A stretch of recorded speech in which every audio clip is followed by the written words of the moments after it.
ಅಮಾವಾಸ್ಯೆ ದಿನವೇ ಎಚ್.ಡಿ. ರೇವಣ್ಣ ಜೈಲು ಪಾಲು. ಮಾಜಿ ಸಚಿವರಿಗೆ 7 ದಿನ ಪರಪ್ಪನ ಅಗ್ರಹಾರವೇ ಗತಿ. ಸಂತ್ರಸ್ತೆ ಅಪಹರಣ ಮಾಡಿ ತಗಲಾಕೊಂಡ್ರ ರೇವಣ್ಣ. ಇದೇ ಇವತ್ತಿನ ಬರ್ನಿಂಗ್ ಸ್ಟೋರಿ ವಿಶೇಷ. ಕರಾಳ ಅಮಾವಾಸ್ಯೆ. ನಾನು ಸ್ಮಿತಾ ರಂಗನಾಥ್.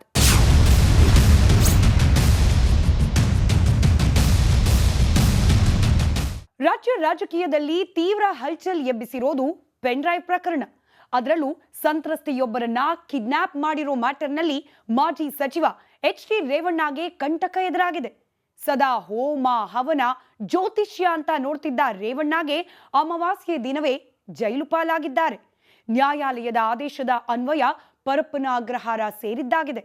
ಬನ್ನಿ ಆ ಎಲ್ಲದರ ಬಗ್ಗೆ ಮಾಹಿತಿ ತಿಳಿದುಕೊಳ್ಳೋಣ. ಅಮಾವಾಸ್ಯೆ ದಿನವೇ ಎಚ್.ಡಿ. ರೇವಣ್ಣ ಜೈಲು ಪಾಲು.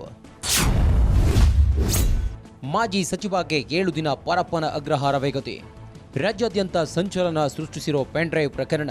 ಸಂತ್ರಸ್ತೆಯನ್ನ ಕಿಡ್ನಾಪ್ ಮಾಡಿ ತಗ್ಲಾಕೊಂಡೇ ಬಿಟ್ರ ರೇವಣ್ಣ. ಅಮಾವಾಸ್ಯೆ ದಿನವೇ ಎಚ್.ಡಿ. ರೇವಣ್ಣ ಜೈಲು ಪಾಲು. ಎಸ್ ವೀಕ್ಷಕರೇ, ರಾಜ್ಯ ರಾಜಕೀಯದಲ್ಲಿ ತೀವ್ರ ಹಲ್ಚಲ್ ಎಬ್ಬಿಸಿತ್ತು ಪ್ರಜ್ವಲ್ ರೇವಣ್ಣರದ್ದು ಎನ್ನಲಾದ ವಿಡಿಯೋ ಪೆನ್ ಡ್ರೈವ್. ಕಾನೂನು ಕ್ರಮದ ಸುಳಿವು ಸಿಗುತ್ತಲೇ ಪ್ರಜ್ವಲ್ ವಿದೇಶಕ್ಕೆ ಹಾರಿದ್ರು. ಆದರೆ ಎಸ್ಐಟಿ ಇತ್ತ ಸಂತ್ರಸ್ತೆ ಕಿಡ್ನಾಪ್ ಪ್ರಕರಣ ಸಂಬಂಧ ಪ್ರಜ್ವಲ್ ತಂದೆ ರೇವಣ್ಣ ಬೆನ್ನು ಬಿದ್ದಿತ್ತು. 2-3 ನೋಟಿಸ್ಗೂ ಉತ್ತರಿಸದ ಹಿನ್ನೆಲೆ ಅರೆಸ್ಟ್ ಮಾಡಿತ್ತು. ಇದೆಲ್ಲ ಕಳೆದ ಹಲವು ದಿನಗಳ ಹಿಂದಿನ ರೀಕಾಲ್. ಆದರೆ ಸದ್ಯ ಎಚ್.ಡಿ. ರೇವಣ್ಣಗೆ 7 ದಿನಗಳ ಕಾಲ ನ್ಯಾಯಾಂಗ ಬಂಧನವಾಗಿದೆ.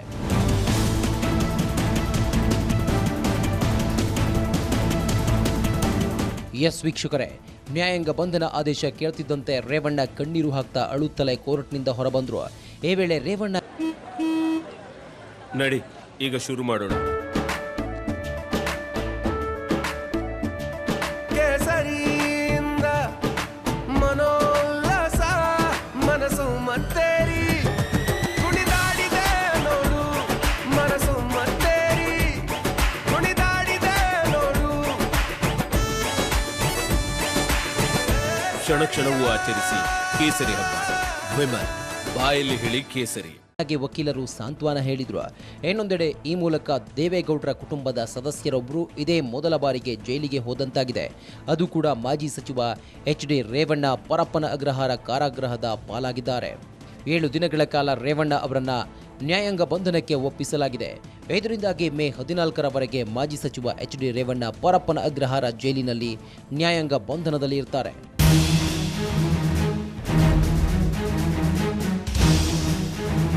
ಈ ಹಿಂದೆ ದೇವೇಗೌಡರ ಕುಟುಂಬದಲ್ಲಿ ಅನೇಕ ಸಿಐಡಿ ಸೇರಿ ಇತ್ಯಾದಿ ತನಿಖೆಗಳಾಗಿದ್ವು. ಆದರೆ ಅದ್ಯಾವುದರಲ್ಲಿ ಹುರುಳಿಲ್ಲ ಅನ್ನೋ ವಾಸ್ತವಾಂಶ ಹೊರಬಿದ್ದಿದ್ದು ಈ ಪ್ರಕರಣದಲ್ಲೂ ಮೊದಲ ಸಲ ರೇವಣ್ಣನವರ ವಿರುದ್ಧ ನೋಟಿಸ್ ಬಂದಾಗ ಖುದ್ದು ಎಚ್.ಡಿ. ರೇವಣ್ಣ ಪ್ರತಿಕ್ರಿಯಿಸಿದ್ದು ಕೂಡ ಇದೇ ರೀತಿ. ನಮ್ಮ ಫ್ಯಾಮಿಲಿ ವಿರುದ್ಧ ಇದೆಲ್ಲ ರಾಜಕೀಯ ನಡೀತಾ ಇದೆ ಅಂತ ಹೇಳಿದ್ರು. ಕಳೆದ ಅನೇಕ ವರ್ಷಗಳಿಂದ ನಮ್ಮ ಫ್ಯಾಮಿಲಿ ಇಂಥದ್ದನ್ನೆಲ್ಲ ಎದುರಿಸಿದೆ ಅಂತ ರಿಯಾಕ್ಟ್ ಮಾಡಿದ್ದನ್ನ ಮರೆಯುವಂತಿಲ್ಲ. ಕಿಡ್ನಾಪ್ ಪ್ರಕರಣಕ್ಕೆ ಸಂಬಂಧಿಸಿ ರೇವಣ್ಣ ಜೈಲು ಪಾಲು. ಸಂತ್ರಸ್ತೆ ಅಪಹರಣ ಮಾಡಿ ತಗ್ಲಾಕೊಂಡ್ರ ರೇವಣ್ಣ. ಆದರೆ ವೀಕ್ಷಕರೇ, ನಾವು ಇಲ್ಲೊಂದು ಸಂಗತಿ ಗಮನಿಸಲೇಬೇಕು. ಅದೇನೆಂದರೆ, ಹೊಳೆನರಸೀಪುರದಲ್ಲಿ ಕೇಸ್ ಇದ್ರೂ ಕೂಡ ಅದು ಬೇಲೆಬಲ್ ಅಂತ ಹೇಳಲಾಗ್ತಿತ್ತು. ಹೇಗಿದ್ರು KR ನಗರ ಕಿಡ್ನಾಪ್ ಕೇಸ್ನಲ್ಲಿ ಇದು ಇವರೇ ಮಾಡಿಕೊಂಡ ತಪ್ಪು ಅಂತ ಜನ ಮಾತಾಡಿಕೊಳ್ತಿದ್ದಾರೆ. ಇದೆಲ್ಲದರ ಮಧ್ಯೆ ಎಸ್ಐಟಿ ವಿಚಾರಣೆ ವೇಳೆಯೂ ಕೂಡ ಸಮರ್ಪಕವಾಗಿ ಸ್ಪಂದಿಸಿಲ್ಲ ಎನ್ನಲಾಗ್ತಿದೆ. ವಾದ ವಿವಾದಗಳನ್ನು ಆಲಿಸಿದ ಬೆಂಗಳೂರಿನ 17ನೇ ACMM ನ್ಯಾಯಾಲಯ ಇದೀಗ 1 ವಾರ ನ್ಯಾಯಾಂಗ ಬಂಧನಕ್ಕೆ ಆದೇಶಿಸಿದೆ. ತನಿಖೆ ಸಾಕಷ್ಟು ಪ್ರಗತಿಯಲ್ಲಿದೆ. ಈ ಹಂತದಲ್ಲಿ ಇವರನ್ನ ಹೊರಬಿಟ್ರೆ ಸಾಕ್ಷಿ ನಾಶಪಡಿಸೋ ಸಾಧ್ಯತೆ ಇರುತ್ತೆ ಅಂತ ಎಸ್ಐಟಿ ವಾದ ಮಂಡಿಸಿದೆ ಎನ್ನಲಾಗ್ತಿದೆ. ಇನ್ನು ಗುರುವಾರ ರೇವಣ್ಣ ಜಾಮೀನು ಅರ್ಜಿ ವಿಚಾರಣೆ ನಡೆಸುತ್ತೆ. ಆಗ ಜನಪ್ರತಿನಿಧಿಗಳ ವಿಶೇಷ ನ್ಯಾಯಾಲಯದಲ್ಲೂ ಜಾಮೀನು ಅರ್ಜಿ ವಿಚಾರಣೆಗೆ ಬರಲಿದೆ. ಒಂದು ವೇಳೆ ಜನಪ್ರತಿನಿಧಿಗಳ ವಿಶೇಷ ನ್ಯಾಯಾಲಯ ರೇವಣ್ಣ ಅವರಿಗೆ ಜಾಮೀನು ನೀಡಿದರೆ ರಿಲೀಫ್ ಸಿಗಲಿದೆ. ಇಲ್ಲವಾದರೆ ಮೇ 14ರವರೆಗೆ ಮಾಜಿ ಸಚಿವ ಎಚ್.ಡಿ. ರೇವಣ್ಣ ಜೈಲಿನಲ್ಲೇ ಇರಬೇಕಾಗುತ್ತೆ.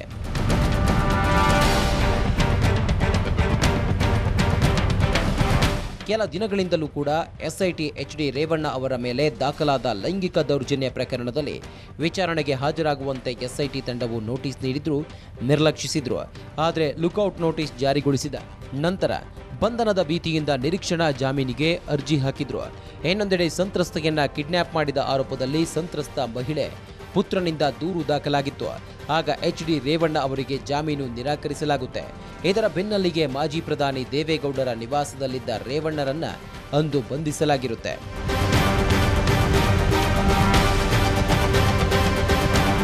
ವಿಶೇಷ ತನಿಖಾ ತಂಡದ ವಶದಲ್ಲಿ ಇರುವ ಮಾಜಿ ಸಚಿವ ಎಚ್.ಡಿ. ರೇವಣ್ಣ ಅವರ ಆರೋಗ್ಯದಲ್ಲಿ ಏರುಪೇರಾಗಿತ್ತು. ಅಂದು ಅವರನ್ನ ಆಸ್ಪತ್ರೆಗೆ ದಾಖಲಿಸಲಾಗಿತ್ತು. ಸುಮಾರು 2 ಗಂಟೆಗಳ ಕಾಲ ರೇವಣ್ಣ ಅವರಿಗೆ ಚಿಕಿತ್ಸೆ ನೀಡಿದ ವೈದ್ಯರು ಬಳಿಕ ಡಿಸ್ಚಾರ್ಜ್ ಮಾಡಿದ್ರು. ಎಸ್ಐಟಿ ತನಿಖೆ ಸರಿಯಾದ ಮಾರ್ಗದಲ್ಲಿದೆ ಎಂದ ಪರಂ. ಸಿಬಿಐ ತನಿಖೆಯ ಅಗತ್ಯದ ಬಗ್ಗೆ ಏನಂದ್ರು ಸಚಿವರು? ಇನ್ನು ಪೆನ್ಡ್ರೈವ್ ಮತ್ತು ಸಂತ್ರಸ್ತೆ ಕಿಡ್ನಾಪ್ ಪ್ರಕರಣಕ್ಕೆ ಸಂಬಂಧಿಸಿದಂತೆ ಎಸ್ಐಟಿ ತನಿಖೆ ಸರಿಯಾದ ಮಾರ್ಗದಲ್ಲಿ ಇದೆ ಎಂದು ಗೃಹ ಸಚಿವರು ಹೇಳಿದ್ದಾರೆ. ಪೆನ್ಡ್ರೈವ್ ಕೇಸ್ನಲ್ಲಿ 3 ಬಂಧನವಾಗಿದೆ. ಇದರಲ್ಲಿ ಯಾವುದೇ ಕಾರಣಕ್ಕೂ ಸಿಬಿಐ ತನಿಖೆಯ ಅಗತ್ಯ ಇಲ್ಲ ಅಂತ ಗೃಹ ಸಚಿವ ಪರಮೇಶ್ವರ್ ತಿಳಿಸಿದರು. ನಾವು ಎಸ್ಐಟಿನವರು ಬಹಳ ಪ್ರಾಮಾಣಿಕವಾಗಿ, ಬಹಳ ಎಫೆಕ್ಟಿವ್ ಆಗಿ, ಯಾರದೇ ಇಂಟರ್ಫಿಯರೆನ್ಸ್ ಇಲ್ಲದೆ, ಮುಖ್ಯಮಂತ್ರಿಗಳಾಗಲಿ, ನಾನಾಗಲಿ ಮತ್ತು ಯಾರೇ ಸರ್ಕಾರದಲ್ಲಿರ್ತಕ್ಕಂಥವರು ಯಾವುದೇ ರೀತಿಯಲ್ಲಿ ಇಂಟರ್ಫಿಯರೆನ್ಸ್ ಇಲ್ಲ. ಅವರಿಗೆ ನಾವು ಫ್ರೀಡಮ್ ಕೊಟ್ಟಿದ್ದೇವೆ. ಕಾನೂನಿನ ಪ್ರಕಾರ ಏನು ಮಾಡಬೇಕು ಅದನ್ನು ಮಾಡಬೇಕು ಅನ್ನೋದನ್ನಂತ ಅಷ್ಟೇ ಹೇಳಿದ್ದೇವೆ ನಾವು. ಅವ್ರಿಗೆ ಕಾನೂನು ಗೊತ್ತಿದೆ, ಕಾನೂನಿನ ಚೌಕಟ್ಟಿನಲ್ಲಿ ಏನು ಕೆಲಸ ಮಾಡಬೇಕು ಅಂತಕ್ಕಂಥದ್ದು ಗೊತ್ತಿದೆ. ಹಾಗಾಗಿ ಸಿ ಬಿ ಐ ಈ ಕೇಸನ್ನು ಕೊಡ್ತಕ್ಕಂಥ ಅಗತ್ಯ ಇಲ್ಲ. ನಮ್ಮ SIT ಅವರು ಸಮರ್ಥರಿದ್ದಾರೆ. ಅಷ್ಟೇ ಅಲ್ಲದೆ ಪ್ರಜ್ವಲ್ ಬಂಧನಕ್ಕೆ ಎಸ್ಐಟಿ ಹುಡುಕಾಡ್ತಿದೆ. ಈಗಾಗಲೇ 197 ದೇಶಗಳಲ್ಲಿ ನೋಟಿಸ್ ಹೋಗಿದೆ ಅಂತ ಮಾಹಿತಿ ನೀಡಿದ್ರು. ಇನ್ನು ಪ್ರಜ್ವಲ್ ಬರುವವರೆಗೂ ತೀವ್ರಗತಿಯಲ್ಲಿ ವಿಚಾರಣೆ ಕಷ್ಟವಾಗಬಹುದು. ಈಗಾಗಲೇ ರೇವಣ್ಣರಿಂದಲೂ ಮಾಹಿತಿ ತೆಗೆದುಕೊಳ್ಳಲಾಗುತ್ತಿದೆ ಅನ್ನೋದನ್ನ ಮರೆಯಲಿಲ್ಲ ಹೋಮ್ ಮಿನಿಸ್ಟರ್. ಇನ್ನು ಎಚ್.ಡಿ. ರೇವಣ್ಣಗೆ 7 ದಿನಗಳ ಕಾಲ ಜೈಲು ಗತಿಯಾಗಿದ್ದರ ಬಗ್ಗೆ ಕೃಷ್ಣ ಬೈರೇಗೌಡ ಪ್ರತಿಕ್ರಿಯಿಸಿದ್ದು ಹೀಗೆ. ಪ್ರಪಂಚದ ಅತಿ ದೊಡ್ಡ ಲೈಂಗಿಕ ದೌರ್ಜನ್ಯ ಪ್ರಕರಣ ಇದು. ಚಾಲೆಂಜ್ ಮಾಡ್ತೇನೆ. ಇನ್ನೊಂದು ಉದಾಹರಣೆ, ಪ್ರಪಂಚದಲ್ಲಿ ಇಷ್ಟು ಮಹಿಳೆಯರ ಮಾಂಗಲ್ಯ, ಹಿಂದೂ ಮಹಿಳೆಯರ ಮಾಂಗಲ್ಯ ಹರಣ ಮಾಡಿರುವಂತ ಇನ್ನೊಂದು ಉದಾಹರಣೆ ತೋರಿಸ್ಬಿಡಿ. ಯಾವ ಜಾತಿ, ಯಾವ ಧರ್ಮ ಇಷ್ಟೊಂದು ಮನೆಗಳನ್ನ ಬೀದಿಗೆ ಹಾಕಿ ಮನೆ ಹಾಳು ಮಾಡುವಂತ ಇನ್ನೊಂದು ಪ್ರಕರಣ ಇದ್ರೆ ಮಾತಾಡಿ ಯಾರಾದ್ರೂ. ನೋಡಿದ್ರಲ್ವಾ ಸಚಿವರು ಹೇಳಿದ್ದು ಏನಂತ? ಇದು ಪ್ರಪಂಚದ ಅತಿದೊಡ್ಡ ಲೈಂಗಿಕ ಹಗರಣ ಎಂದಿರೋ ಅವರು ಮಾನ, ಶೀಲಹರಣ, ಮನೆಹಾಳು ಕೆಲಸ ನಡೆದಿದೆ. ಈ ಕೇಸಲ್ಲಿ ತಪ್ಪು ಮಾಡಿದವರಿಗೆ ಶಿಕ್ಷೆ ಆಗಬೇಕು ಅಂತ ಗುಡುಗಿದ್ದಾರೆ. ಇದೇ ವೇಳೆ ಮಾತನಾಡಿದ ಅವರು ಕಾಂಗ್ರೆಸ್ ಮೇಲೆ ಸುಖಾಸುಮ್ಮನೆ ಆರೋಪಿಸುತ್ತಿದ್ದಾರೆ ಅಂದರು. ಹಾಗೆಯೇ HDK ದೇವರಾಜೇಗೌಡ ಏನು ಚರ್ಚೆ ಮಾಡಿದ್ದಾರೆ ಅನ್ನೋದ್ರ ಬಗ್ಗೆ ಹಾಸನಾಂಬೆ ದೇವಸ್ಥಾನಕ್ಕೆ ಬಂದು ಆಣೆ ಮಾಡಲಿ ಅಂತ ಕುಮಾರಸ್ವಾಮಿಗೆ ಸಚಿವ ಕೃಷ್ಣ ಬೈರೇಗೌಡ ಸವಾಲ್ ಹಾಕಿದ್ರು. ಇಷ್ಟು ದೊಡ್ಡ ಕ್ರೈಮ್ ಆಗಿರುವಾಗ ಆ ಕ್ರೈಮ್ ಅನ್ನ ಗೊತ್ತಿದ್ದು ಕೂಡ ಮುಚ್ಚಿರುವಂತದ್ದು ಕೂಡ ಅಷ್ಟೇ ದೊಡ್ಡ ಅಪರಾಧ.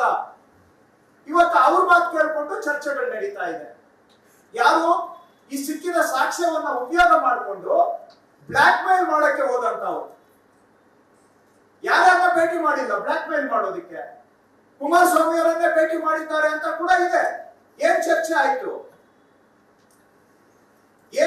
ಆಯ್ತು ಅಂತ ಬರ್ಲಿ ಹಾಸನಾಂಬ ದೇವಸ್ಥಾನಕ್ಕೆ ಚರ್ಚೆ ಮಾಡಿದಂತ ಇಬ್ರು ಬಂದ್ಬಿಟ್ಟು ಏನ್ ಚರ್ಚೆ ಆಯ್ತು, ಏನ್ ತೀರ್ಮಾನ ಆಯ್ತು ಅಂತ ಪ್ರಮಾಣ ಮಾಡಿ ಹಾಸನಾಂಬ ದೇವಸ್ಥಾನದಲ್ಲಿ ಹೇಳಿ. ಒಟ್ನಲ್ಲಿ ಸಂಸದ ಪ್ರಜ್ವಲ್ ರೇವಣ್ಣ ಭಾಗಿಯಾಗಿದ್ದಾರೆ ಎನ್ನಲಾದ 100 ಲೈಂಗಿಕ ದೃಶ್ಯಗಳನ್ನು ಒಳಗೊಂಡ ಪೆನ್ ಡ್ರೈವ್ ಪ್ರಕರಣ ಭಾರಿ ಸದ್ದು ಮಾಡುತ್ತಿದೆ. ಕೇವಲ ರಾಜ್ಯವಷ್ಟೇ ಅಲ್ಲ, ರಾಷ್ಟ್ರ ರಾಜಕಾರಣದಲ್ಲೂ ಕೂಡ ಚರ್ಚೆ ಆಗ್ತಾ ಇದೆ. ಅತ್ತ ಪುತ್ರ ವಿದೇಶಕ್ಕೆ ತೆರಳಿದ್ರೆ ಇತ್ತ ತಂದೆ ರೇವಣ್ಣ ಪರಪ್ಪನ ಅಗ್ರಹಾರ ಪಾಲಾಗುವಂತಿದೆ. ಅದು ಕೂಡ ಜ್ಯೋತಿಷ್ಯ, ಮಡಿವಂತಿಕೆ, ಆಚಾರ ವಿಚಾರ ಅಂತ ಬಹಳಷ್ಟು ಲೆಕ್ಕಾಚಾರ ಹಾಕೋರು ರೇವಣ್ಣ. ಹೋಮ ಹವನಗಳಲ್ಲಿ ಭಾರಿ ನಂಬಿಕೆ ಇರಿಸಿರೋರು. ಮೊನ್ನೆಯೂ ಅಷ್ಟೇ SIT ಬಂಧಿಸೋಕೆ ಹೋದಾಗ ಬರೋಬ್ಬರಿ 20 ನಿಮಿಷಗಳ ಕಾಲ ವೇಟ್ ಮಾಡಿಸಿದ್ರು. ರಾಹುಕಾಲ ಕಳೆದ ನಂತರವಷ್ಟೇ ಬಾಗಿಲು ತೆರೆದು ಮನೆಯಿಂದ ಹೊರಬಂದಿದ್ರು. ಆದರೆ ಇದೀಗ ಅವರಿಗೆ ಅಮಾವಾಸ್ಯೆ ದಿನವೇ ರೇವಣ್ಣ ಜೈಲು ಪಾಲಾಗುವಂತಾಗಿದೆ.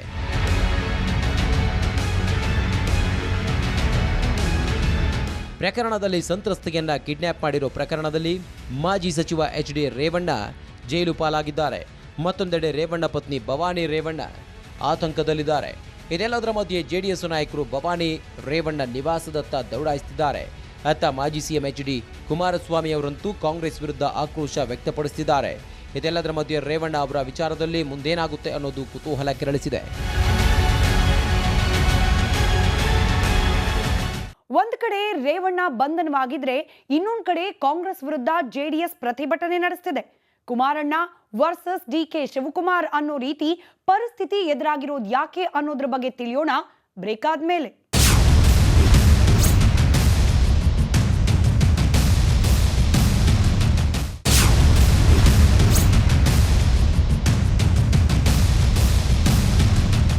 ಅತ್ತ ಎಚ್.ಡಿ. ರೇವಣ್ಣ ಪರಪ್ಪನ ಅಗ್ರಹಾರ ಸೇರಿದ್ರೆ ಇತ್ತ ಜೆಡಿಎಸ್ ಮತ್ತು ಕಾಂಗ್ರೆಸ್ ನಾಯಕರ ವಾಕ್ಸಮರ ನಿಲ್ಲೋ ಲಕ್ಷಣ ಕಾಣ್ತಿಲ್ಲ.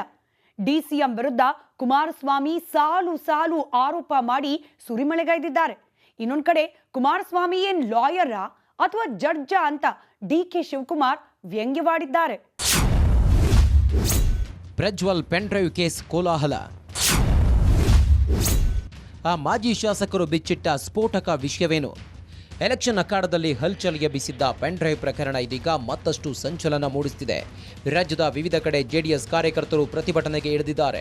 ಪೆನ್ಡ್ರೈವ್ ಹಂಚಿಕೆಯಲ್ಲಿ ಡಿಕೆ ಶಿವಕುಮಾರ್ ಕೈವಾಡ ಆರೋಪ ಹಿನ್ನೆಲೆ ರಸ್ತೆಗೆ ಇಳಿದಿದ್ದಾರೆ. ಪೆನ್ಡ್ರೈವ್ ಪ್ರಕರಣವನ್ನ ಸಿಬಿಐಗೆ ವಹಿಸಬೇಕು ಅಂತ ಆಗ್ರಹಿಸುತ್ತಿದ್ದಾರೆ. ಜೊತೆಗೆ ಡಿಕೆ ಶಿವಕುಮಾರ್ ರಾಜೀನಾಮೆ ನೀಡಬೇಕೆಂದು ಕೂಡ ಧ್ವನಿ ಕೇಳಿ ಬರ್ತಿದೆ. ಇದೆಲ್ಲದರ ಮಧ್ಯೆ ಮಾಜಿ ಶಾಸಕರೊಬ್ಬರು ಸ್ಫೋಟಕ ವಿಷಯವೊಂದನ್ನು ಬಾಯ್ಬಿಟ್ಟಿದ್ದಾರೆ. ಈಗಾಗಲೇ ಎಷ್ಟೋ ಜನ ಹೆಣ್ಮಕ್ಳು ಸಂಸಾರದಲ್ಲಿ ಬಿರುಕುಬಿಟ್ಟಿದೆ. ನಮಗೆ ಇರ್ತಕ್ಕಂಥ ಮಾಹಿತಿ ಪ್ರಕಾರ 3-4 ಸೂಸೈಡ್ಗಳು ಆಗಿದೆ ಅಂತಕ್ಕಂಥದ್ದು ಸಹ ಬರ್ತಾ ಇದೆ. ಜೊತೆಗೆ ಸರ್ಕಾರಿ ಅಧಿಕಾರಿಗಳು ಏನು ಈ ವಿಡಿಯೋದಲ್ಲಿ ಭಾಗಿಯಾಗಿದ್ದಾರೆ ಅಂತಕ್ಕಂಥ ವಿಷಯ ಇದೆ. ಅವರನ್ನು ಅಧಿಕಾರದಲ್ಲಿ ಇರ್ತಕ್ಕಂಥ ಈ ಪಕ್ಷದ ಮುಖಂಡರುಗಳು ಅವರವರ ಕಚೇರಿಗೆ ಅವರವರ ಜಾಗಕ್ಕೆ ಕರೆದು ಅವರನ್ನು ಹಣಕ್ಕೋಸ್ಕರ ಬೇರೆ ಅವರ ಉಪಯೋಗಿಸ್ಕೊಳ್ಳೋಕ್ಕೆ ಬ್ಲ್ಯಾಕ್ ಮೇಲ್ ನಡೀತಾ ಇದೆ ಅಂತಕ್ಕಂಥದ್ದು ಸಹ ಒಂದು ಆಪಾದನೆ ಇದೆ. ಕೇಳಿದ್ರಲ್ವಾ, ಪೆನ್ಡ್ರೈವ್ ಕೇಸ್ನಲ್ಲಿ 3ರಿಂದ 4 ಮಂದಿ ಆತ್ಮಹತ್ಯೆ ದಾರಿ ಹಿಡಿದಿದ್ದಾರೆ ಅನ್ನೋ ಸ್ಫೋಟಕ ಮಾಹಿತಿ ಬಿಚ್ಚಿಟ್ಟಿದ್ದಾರೆ. ಕಾಂಗ್ರೆಸ್ ವಿರುದ್ಧ ಕಿಡಿಕಾರಿರೋ ಸುರೇಶ್ ಗೌಡ ಕಾಂಗ್ರೆಸ್ನಿಂದ ಹೆಣ್ಣು ಮಕ್ಕಳ ಮಾನ ಬೀದಿಗೆ ತಂದಿದೆ ಎಂದಿದ್ದಾರೆ. ಅಷ್ಟೇ ಅಲ್ಲದೆ ಇದು ಮಹಾನ್ ಅಪರಾಧ, ತಪ್ಪಿತಸ್ಥರಿಗೆ ಶಿಕ್ಷೆ ಆಗಬೇಕು, ಕಾಂಗ್ರೆಸ್ ನಾಯಕರು ಅಧಿಕಾರಿಗಳನ್ನ ಹೆದರಿಸುತ್ತಿದ್ದಾರೆ ಅಂತ ಸಿಡಿದಿದ್ದಾರೆ. ಇದೆಲ್ಲದರ ಮಧ್ಯೆ ಪೆನ್ಡ್ರೈವ್ ಹಂಚಿಕೆಯಿಂದ ಮಹಿಳೆಯರ ಮಾನಹಾನಿಯಾಗಿದೆ ಅಂತ ಜೆಡಿಎಸ್ ಮಹಿಳಾ ವಿಭಾಗದ ಅಧ್ಯಕ್ಷೆ ಲಕ್ಷ್ಮೀ ರಾಮೇಗೌಡ ಅಸಮಾಧಾನ ವ್ಯಕ್ತಪಡಿಸುತ್ತಿದ್ದಾರೆ. ರಾಜ್ಯ ಮಹಿಳಾ ಆಯೋಗಕ್ಕೆ ದೂರು ನೀಡೋಕೆ ಮುಂದಾಗಿದ್ದಾರೆ.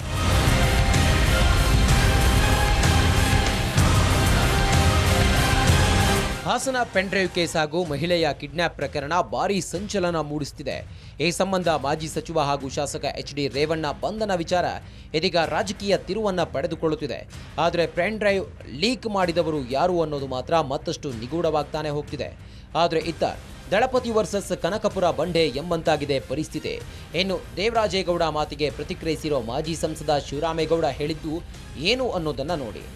ನಾನು ಫೋನ್ ಮಾಡಿದ್ದು ಈಗಾಗಲೇ ಏನು ದೇವರಾಜೇಗೌಡ ಆಡಿಯೋ ಕೇಳಿ ಶಿವರಾಮೇಗೌಡರು ನನಗೆ ಯಾರು ಫೋನ್ ಮಾಡಿ ಕೊಟ್ಟಿದ್ದಾರೆ ಅಂತ ಹೇಳಿದ್ರಲ್ಲ, ಆ ತುಣುಕ್ ಅಷ್ಟು ಬಿಟ್ಟರೆ ಇನ್ನೇನೂ ಮಾತಾಡಲಿಲ್ಲ. ಡಿ ಕೆ ಶಿವಕುಮಾರ್ ಅವರು ಸಹಿತ ನಿಮ್ಮ ಹತ್ರ ಏನಿದೆ ಅದನ್ನ ಕೊಡ್ರಿ, SIT ಕೊಡ್ರಿ, SIT ರಚನೆ ಮಾಡಿದ್ವಿ ಕೊಡಿ ಅಂತ ಹೇಳಿ.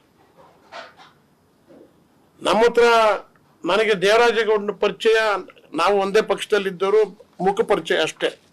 ಅವನ್ನ 2 ವರ್ಷದಿಂದಲೂ ಸಹಿತ ಈ ವಿಡಿಯೋಗಳು ನೋಡ್ತಾ ಇದ್ದು ಯೂಟ್ಯೂಬ್ನಲ್ಲಿ. ಅವನದು ಕಾರ್ತಿಕ್ ಗೌಡದ ಇಬ್ಬರದು ಸಹಿತ ಕುತೂಹಲಕ್ಕೆ ಹಾಸನದಲ್ಲಿ ಏನು ಹಿಂಗೆ ನಡೀತಾ ಇದೆಯಲ್ಲ ಅಂತೇಳಿ ಕುತೂಹಲಕ್ಕೆ ನೋಡ್ತಿದ್ದು. ದೇವರಾಜೇಗೌಡನ ನಾನು ಫಸ್ಟ್ ಭೇಟಿ ಮಾಡಿದ್ದೆ, ಮಾತಾಡಿದ್ದೆ 29ನೇ ತಾರೀಕು. 29ನೇ ತಾರೀಕಿಗೆ ಮುಂಚೆ ನನಗೆ ದೇವರಾಜೇಗೌಡನ ಸಂಬಂಧ ಇಲ್ಲ. ಮೊನ್ನೆ 29, ಇವತ್ತೇನು 6ನೇ ತಾರೀಕ 8 29ನೇ ತಾರೀಕು ನಾನು ದೇವರಾಜೇಗೌಡನ ಭೇಟಿ ಮಾಡಿದ್ದು. ದೇವರಾಜೇಗೌಡ ಫೋನ್ನಲ್ಲಿ ಮಾತಾಡಿದ್ಮೇಲೆ ನಾನು ಫಸ್ಟ್ ಭೇಟಿ ಮಾಡಿದ್ದು ಆತನೇ ಬಂದು ಭೇಟಿ ಮಾಡಿದ್ದು. ಹೌದು, ಕುಮಾರಸ್ವಾಮಿ ವರ್ಸಸ್ ಡಿಕೆಶಿ ವೈಯಕ್ತಿಕ ಕದನವಾಗಿ ಮಾರ್ಪಟ್ಟಂತಿದೆ ಈ ಪೆನ್ಡ್ರೈವ್ ಪ್ರಕರಣ. ಡಿಕೆಶಿಯೇ ಪೆನ್ಡ್ರೈವ್ ಲೀಕ್ ಮಾಡಿದ್ದು ಎಂದು ದೇವರಾಜೇಗೌಡ ಬಿಗ್ ಬಾಂಬ್ ಸಿಡಿಸಿದ ಬಳಿಕ ಮತ್ತಷ್ಟು ವೇಗ ಪಡೆದಿದೆ. ಉಪಮುಖ್ಯಮಂತ್ರಿ ವಿರುದ್ಧ ಕುಮಾರಸ್ವಾಮಿ ಸಾಲು ಸಾಲು ಆರೋಪಗಳ ಸುರಿಮಳೆಗೈದಿದ್ದಾರೆ. ಸಂಪುಟದಿಂದ ಡಿಕೆಶಿಯನ್ನ ಕೈಬಿಡಿ ಅನ್ನೋ ಸವಾಲು ಹಾಕಿದ್ದಾರೆ. ಸುರ್ಜೇವಾಲಾ ಮೊನ್ನೆ ಬೆಳಗಾವಿಲಿ ಹೇಳಿಕೆ, ಆ ಕಡೆ ಡೆಪ್ಟಿ CM, ಈ ಕಡೆ CM, ಸಂತ್ರಸ್ತ ಮಹಿಳೆಯರಿಗೆ ಪಕ್ಷದಿಂದ ಅದೇನು ಆರ್ಥಿಕ ನೆರವು ಕೊಡ್ತಾರಂತೆ. ಕೂತ್ಕೊಂಡು ಟಿಕ್ ಮಾಡಿದ್ದು ಯಾರು ಸುರ್ಜೇವಾಲಾ, ಯಾರ್ಯಾರು ಫೋಟೋ ಬಿಡಬೇಕು ಅಂತ. ಮಿಸ್ಟರ್ ಸುರ್ಜೇವಾಲಾ ಕೂತ್ಕೊಂಡ್ರಲ್ಲ ನೀವೆಲ್ಲ ಟೀಮು. ಏಕಾಂಗಿಯಾಗಿ ಎದುರಿಸಲು ಸಿದ್ಧವೆಂದ ದಳಪತಿ. ಕಾಂಗ್ರೆಸ್ ವಿರುದ್ಧ ನೇರ ಕುಮಾರಣ್ಣ ವಾಗ್ದಾಳಿ. ಇನ್ನೊಂದೆಡೆ ಮಾಜಿ ಸಿಎಂ ಕುಮಾರಸ್ವಾಮಿ ನೇರ ಕಾಂಗ್ರೆಸ್ ವಿರುದ್ಧ ಕಿಡಿಕಾರಿದ್ದಾರೆ. ನಾನು ಏಕಾಂಗಿಯಾಗಿ ಎದುರಿಸಲು ಸಿದ್ಧನಿದ್ದೇನೆ ಎಂದಿರೋ ಅವರು ನನ್ನ ವಿರುದ್ಧ ಯಾರು ಬರ್ತಾರೋ ಬರಲಿ ಎಂದಿದ್ದಾರೆ. ಆ್ಯಸ್ ಎ ಪೊಲಿಟಿಷಿಯನ್, ಒಂದು ಶಾಸಕಾಂಗ ಪಕ್ಷದ ನಾಯಕನಾಗಿ ಜನಪ್ರತಿನಿಧಿಯಾಗಿ ನನ್ನ ಜವಾಬ್ದಾರಿಯನ್ನು ಯಾವ ರೀತಿ ನಿರ್ವಹಿಸಬೇಕು, ಏಕಾಂಗಿ ಎದುರಿಸಿ ಸಿದ್ಧ ಇದ್ದೇನೆ. ನೀವು 10 ಜನ 20 ಜನ ನಿಂತ್ಕೊಂಡ್ಬಿಟ್ಟು ಏನು ದಾಳಿ ಮಾಡ್ತೀರಿ ಮಾಡಿ 3:30 ಗಂಟೆಗೆ ನಾಳೆ ನಾನು ಪತ್ರಿಕಾಗೋಷ್ಠಿಗೆ ಬರ್ತೀನಿ. ಇದೇ ವೇಳೆ ಮಾತನಾಡಿದ ಕುಮಾರಣ್ಣ, ಕಾಂಗ್ರೆಸ್ ಪೆನ್ ಡ್ರೈವ್ ಸಂತ್ರಸ್ತರ ವಿಡಿಯೋ ಪ್ರದರ್ಶನ ಮಾಡಿದೆ. ನಂತರ ಈಗ ಆರ್ಥಿಕ ಸಹಾಯ ಅನ್ನೋ ನಾಟಕ ಆಡುತ್ತಿದೆ. ಇದೆಷ್ಟರ ಮಟ್ಟಿಗೆ ಸರಿ ಅಂದ್ರು. ಹಾಗೆ ಈಗ ಯಾಕೆ ಅನುಕಂಪ ನಿಮ್ಮ ಯೋಗ್ಯತೆಗೆ ಅಂತ ಕಿಡಿಕಾರಿದ್ರು. ಯಾವ ಸಂತ್ರಸ್ತರಿಗೆ ಎಷ್ಟು ಜನಕ್ಕೆ ಕೊಟ್ರಿ? ಈಗ ಎಷ್ಟು ಜನ ಬಂದವರು ಅವ್ರ ಹತ್ರ? ಆ ಸಂತ್ರಸ್ತೆಯರಂತೂ ಈಗ ಪಾಪ ಅವ್ರ ಮೇಲೆ ಅನುಕಂಪ ತೋರಿಸ್ತಿದ್ದೀರಲ್ಲಪ್ಪ. ಆ ಹೆಣ್ಮಕ್ಳು ಮುಖನ ಅಷ್ಟಲಿ ಮಾಫಿಂಗ್ ಮಾಡಿದೆ. ಆ ಹೆಣ್ಮಕ್ಳು ಮುಖ ಎಲ್ಲ ಇಡೀ ದೇಶದಾದ್ಯಂತ ಪ್ರದರ್ಶನ ಮಾಡಿ ಇವತ್ತು ಅವ್ರ ಬಗ್ಗೆ ಅನುಕಂಪ ತೋರಿಸ್ತೀರಾ ನಿಮ್ಮ ಯೋಗ್ಯತೆಗೆ? ಆ ಹೆಣ್ಮಕ್ಳ ಬಗ್ಗೆ ಇದೇ ಅಲ್ವ ಗೌರವ ನೀವು ಕೊಟ್ಟಿರೋದು? ಆಯ್ತಪ್ಪ, ಯಾವನ್ ತಪ್ಪು ಮಾಡವನೇ ಅವ್ನಿಗೆ ಶಿಕ್ಷೆ ಆಗಲಿ, ನಾನು ಅದೇ ಹೇಳ್ತಾ ಇದ್ದೇನೆ. ಆ ಹೆಣ್ಮಕ್ಳೇನು ಅನ್ಯಾಯ ಮಾಡಿದರು? ಆ ಹೆಣ್ಮಕ್ಳು ಚಿತ್ರಾನ್ನ ಯಾಕೆ ಕೊಟ್ರಿ? ಬೀದಿಗೆ ಯಾಕೆ ಬಿಟ್ರಿ? ಇದು ನೀವು ಅವರಿಗೆ ಅನುಕಂಪ ತೋರಿಸೋದಾ? ಈಗ ಯಾವ ಆರ್ಥಿಕ ನೆರವು ಕೊಡ್ತೀರಿ? ಇಷ್ಟೆಲ್ಲ ಮಾಡಿ ಅವ್ರನ್ನೆಲ್ಲ ಬೀದಿಗೆ ತಂದಿಟ್ಟು ಇವತ್ತು ಅವರಿಗೇನು ಅನುಕಂಪ ತೋರಿಸ್ತೀರಿ ನಿಮ್ಮ ಯೋಗ್ಯತೆಗೆ? ಭಾನುವಾರವಷ್ಟೇ ಸುದ್ದಿಗೋಷ್ಠಿ ಮಾಡಿ ನೇರ ಕಾಂಗ್ರೆಸ್ ಹೈಕಮಾಂಡ್ ಟಾರ್ಗೆಟ್ ಮಾಡಿದ ದಳಪತಿ ರಾಹುಲ್ ಗಾಂಧಿಗೂ ಎಸ್ಐಟಿ ನೋಟಿಸ್ ಕೊಡುತ್ತಾ ಅನ್ನೋ ದಾಳ ಉರುಳಿಸಿದರು. ಪೆನ್ ಡ್ರೈವ್ ಕೇಸ್ನಲ್ಲಿ ಪ್ರಜ್ವಲ್ ರೇವಣ್ಣ ಫ್ಯಾಮಿಲಿಯನ್ನ ಸಿಲುಕಿಸಿದ್ದಾರೆ ಎಂದು ಎಚ್ಡಿಕೆ ಆರೋಪಿಸಿದ್ದು, ಎಸ್ಐಟಿ ತನಿಖೆ ಮೇಲೆಗೆ ಗಂಭೀರ ಆರೋಪ ಮಾಡಿದರು. ಇದು ಸ್ಪೆಷಲ್ ಇನ್ವೆಸ್ಟಿಗೇಷನ್ ಟೀಮ್ ಅಲ್ಲ, ಇದು ಒಂದು ಟೀಮು. ಸಿದ್ದರಾಮಯ್ಯ ಇನ್ವೆಸ್ಟಿಗೇಷನ್ ಟೀಮು ಅಂತ ಒಂದು, ಮತ್ತೊಂದು ಶಿವಕುಮಾರ್ ಇನ್ವೆಸ್ಟಿಗೇಷನ್ ಟೀಮ್ ಅಂತ ಇನ್ನೊಂದು. ಇದು ಸ್ಪೆಷಲ್ ಇನ್ವೆಸ್ಟಿಗೇಷನ್ ಟೀಮ್ ಅಲ್ಲ. ಎಷ್ಟು ಗಂಟೆಗೆ ನಿಮ್ಮ ಇನ್ವೆಸ್ಟಿಗೇಷನ್ ಟೀಮ್ ಮಾಡ್ಕೊಂಡಿದ್ದೀರಲ್ಲ, ನಿಮ್ಮ ಮುಖ್ಯಮಂತ್ರಿಗಳು ಯಾವನೋ ಒಬ್ಬನ ಕರೆದು ಒಳ್ಳೆ ಲಿಸ್ಟ್ ನನ್ನ ಕಡೆ ಒಂದು ಕೊಡು ಅಂತ ಕೇಳಿದ್ರು. ಒಬ್ಬ ಅಧಿಕಾರಿ ಕರೆದು ಇವರು ಇನ್ನೊಂದು ಕಡೆ ಶುರು ಮಾಡಿದ್ರು. Shivakumar investigation team. ಏನು ರಾಜ್ಯ ರಾಜಕಾರಣದಲ್ಲಿ ಬಿರುಗಾಳಿ ಎಬ್ಬಿಸಿರುವ ಪ್ರಜ್ವಲ್ ರೇವಣ್ಣ ಪೆನ್ ಡ್ರೈವ್ ಪ್ರಕರಣ ನಾನಾ ತಿರುವು ಪಡೆದುಕೊಳ್ಳುತ್ತಿದೆ. ಈ ಕೃತ್ಯದ ವಿಡಿಯೋ ಸೋರಿಕೆ ಪಿತೂರಿಯು ಇದೀಗ ಸದ್ದು ಮಾಡಿದೆ. ಪ್ರಕರಣದ ಸುಂಟರಗಾಳಿ ಹಲವರನ್ನ ಪೆನ್ ಡ್ರೈವ್ ಸುಳಿಗೆ ಎಳೆದುಕೊಳ್ಳುತ್ತಿದೆ. ರಾಜ್ಯದಲ್ಲಿ ಸಾರ್ವತ್ರಿಕ ಚುನಾವಣೆ ಮುಗಿದರೂ ಪ್ರಕರಣ ನಾನಾ ಆಯಾಮಗಳನ್ನು ಪಡೆದು ವಿಸ್ತಾರಗೊಳ್ಳುತ್ತಿದೆ. ಮಾಜಿ CM H D Kumaraswamy video leak ಪಿತೂರಿಯ ಕಿಂಗ್ ಪಿನ್ ಡಿಕೆ ಶಿವಕುಮಾರ್ ಎಂದು ನೇರವಾಗಿ ಆರೋಪಿಸಿದ್ದಾರೆ. ಡಿಕೆಶಿಯನ್ನ ಸಂಪುಟದಿಂದ ಕಿತ್ತಾಕಿ ಎಂದು ಸವಾಲು ಹಾಕಿದ್ದು ಹೀಗೆ. ಆ ಹೆಣ್ಣುಮಕ್ಕಳು ಮಾನ ಹರಾಜು ಹಾಕಿದಿರಿ.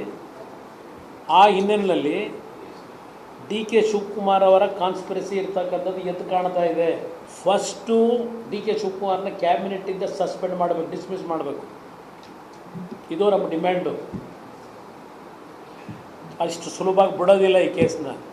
ಇನ್ನೊಂದೆಡೆ ಚಿಕ್ಕಮಗಳೂರಿನಲ್ಲಿ ಪ್ರತಿಕ್ರಿಯಿಸಿರೋ DCM D K Shivakumar, H D Kumaraswamy king of blackmail ಅಂತ ಕಿಡಿಕಾರಿದ್ದಾರೆ. ಅವರಿಗೆ ನನ್ನ ರಾಜೀನಾಮೆ ಬೇಕಂತೆ, ಕೊಡೋಣ ಅಂತ ವ್ಯಂಗ್ಯವಾಡಿದ್ದಾರೆ. ಅವೆಲ್ಲ ಕುಮಾರಸ್ವಾಮಿಗೆ ಗೊತ್ತು. ಕುಮಾರಸ್ವಾಮಿಗೆ ಎಲ್ಲ ಕಂಪ್ಲೀಟ್ ಗೊತ್ತಿರೋಂಥ ವಿಚಾರ. ಅವನು ಯಾರೋ ಲಾಯರ್ ಎಲ್ಲ ಮಾತಾಡ್ತಾ ಇದ್ದಾನೆ. ಕುಮಾರಣ್ಣಗೆ ನಂಗೆ ರಾಜೀನಾಮೆ ಬೇಕಂತೆ, ರಾಜೀನಾಮೆ ಬೇಕಂತೆ. ಅದೇನೋ ಒಕ್ಕಲರ ನಾಯಕದ ಪೈಪೋಟಿ ಅಂತೆ. ರಾಜೀನಾಮೆ ಕೊಡೋಣ ಪಾಪ ಬೇಕಲ್ವ ಅವ್ರಿಗೆ. ಎಲ್ಲ ಒಬ್ಬರನ್ನೇ ಮುಗಿಸೋದೇ ಅಲ್ವ ಅವ್ರ ಕೆಲಸ. ಎಲ್ಲ ಬ್ಲ್ಯಾಕ್ ಮೇಲು, ಕಿಂಗ್ ಆಫ್ ಬ್ಲ್ಯಾಕ್ ಮೇಲ್. ಇನ್ನೊಂದೆಡೆ ಪೆನ್ ಡ್ರೈವ್ ವಿಷಯದಲ್ಲಿ ಸಮುದಾಯವನ್ನ ಎಳೆದು ತಂದಿದ್ದು ಯಾಕೆ ಅಂತ ಸಚಿವ ರಾಮಲಿಂಗಾರೆಡ್ಡಿ ಕಿಡಿಕಾರಿದ್ದಾರೆ. ಪದೇ ಪದೇ ಅಶೋಕ್ ಅವರು ಇದು ಸಮುದಾಯಕ್ಕೆ ಸಂಬಂಧಪಟ್ಟಿದ್ದು, ಒಕ್ಕಲಿಗರನ್ನ ಮುಗಿಸುವಂಥ ಕೆಲಸ ಅಂತ ಹೇಳ್ತಾರೆ. ಇದಕ್ಕೂ ಸಮುದಾಯಕ್ಕೂ ಏನು ಸಂಬಂಧ? ಅಶೋಕ್ ಅವರು ಎಲ್ಲಿಂದನೋ ಹೋಗಿದೆ. ಆ್ಯಕ್ಚುಲಾಗಿ BJP JDS ಅವ್ರ ಜಗಳ, ದೇವರಾಜೇಗೌಡ BJP ಅಲ್ಲಿ ನಿಂತು 6,000 ಓಟು ತಗೊಂಡಿದ್ರು. ಮತ್ತು JDS ಅವರ ಜಗಳವನ್ನು ತಂದು ಇವತ್ತು ರಾಜ್ಯದ ರಾಷ್ಟ್ರ ಮಟ್ಟದಲ್ಲಿ ಅವ್ರ ಜಗಳನ ತಂದರ್ತಕ್ಕಂಥ ಅವ್ರ ಜವಾಬ್ದಾರಿನೇ ಹೊರತು ಕಾಂಗ್ರೆಸ್ನವರಂತೂ 100% ಭಾಗ ಯಾರೂ ಜವಾಬ್ದಾರರಲ್ಲ. ವೀಕ್ಷಕರೇ, ಇಲ್ಲೊಂದು ಇಂಟ್ರೆಸ್ಟಿಂಗ್ ಸಂಗತಿಯನ್ನ ನೀವು ಗಮನಿಸಿರ್ತೀರಾ ಅನ್ಸುತ್ತೆ. ಅದೇನಂದ್ರೆ ಯಾವಾಗ ವಕೀಲ ದೇವರಾಜೇಗೌಡ ಪೆನ್ ಡ್ರೈವ್ ವಿಷಯದಲ್ಲಿ DKC ಅವರಿದ್ದಾರೆ ಅನ್ನೋ ರೀತಿ ಮಾತನಾಡಿದ್ರು, ಆಗ್ಲೇ ನೋಡಿ ಕುಮಾರಣ್ಣ ಅಲರ್ಟ್ ಆಗಿದ್ದಾರೆ. ಈ ಮೊದಲು ಕೂಡ DKC ವಿರುದ್ಧ ಪೆನ್ ಡ್ರೈವ್ ವಿಚಾರದಲ್ಲಿ ವಾಗ್ಬಾಣ ನಡೆಸ್ತಾನೆ ಬಂದಿದ್ರು. ಆದರೆ ಇದೀಗ ನೇರ ಕಿಡಿಕಾರಿದ್ದಾರೆ.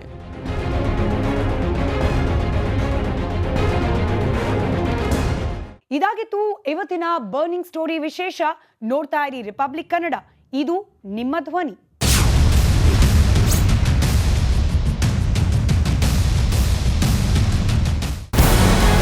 ನಮಸ್ಕಾರ, ಕರ್ನಾಟಕ ಪ್ರೈಮ್ ಟೈಮ್ಗೆ ಸ್ವಾಗತ. ನಾನು ಜಯಪ್ರಕಾಶ್ ಶೆಟ್ಟಿ. ಇಡೀ ಕರ್ನಾಡು ಇವತ್ತು ರೆಬೆಲ್ ಆಗಿ ನಿಂತಿದೆ.